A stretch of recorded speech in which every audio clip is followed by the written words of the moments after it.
మల్లికార్జున ఖర్గే గారు ఒక స్టేట్మెంట్ ఇచ్చారు. గంగలో మునిగితే పేదరికం పోతుందా అని, గంగలో మునిగితే పాపాలు పోతాయా అని.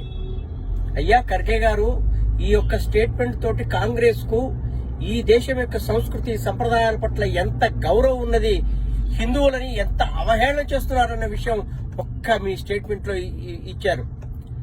మరి మీరు ముస్లింలకి సబ్సిడీలు ఇచ్చి మరీ హజ్ యాత్రలు పంపుతున్నారు కదా, అప్పుడు పేదరికం పోయిందా? జెరూసలం పంపుతున్నారు కదా క్రిస్టియన్లని, అప్పుడు పేదరికం పోయిందా? అంటే ఈ దేశంలో మైనార్టీలకు ఉన్నటువంటి విలువ ఈ దేశపు మెజారిటీ, ఈ దేశపు భూమిపుత్రులైనటువంటి హిందువుల సంప్రదాయాలకు, సంస్కృతికి ఏమాత్రం గౌరవం ఇవ్వరు. కాబట్టి ఈ యొక్క విషయంతో మనం గమనించవచ్చు, కాంగ్రెస్ హిందువులకు బద్ద వ్యతిరేకని, హిందూ సంస్కృతిని నాశనం చేయడానికి కంకణం కట్టుకుంది అని, సెక్యులరిజం ముసుగులో హిందుత్వాన్ని సర్వనాశనం చేయడానికి కూర్చుంది అని.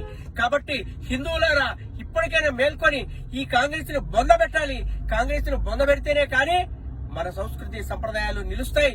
మన సంస్కృతి సంప్రదాయాలు నిలిస్తేనే మన ఆర్థిక పరిస్థితులు బాగుపడతాయి.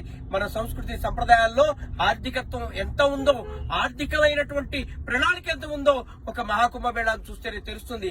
అది అర్థం కాని మూర్ఖుడు ఖర్గే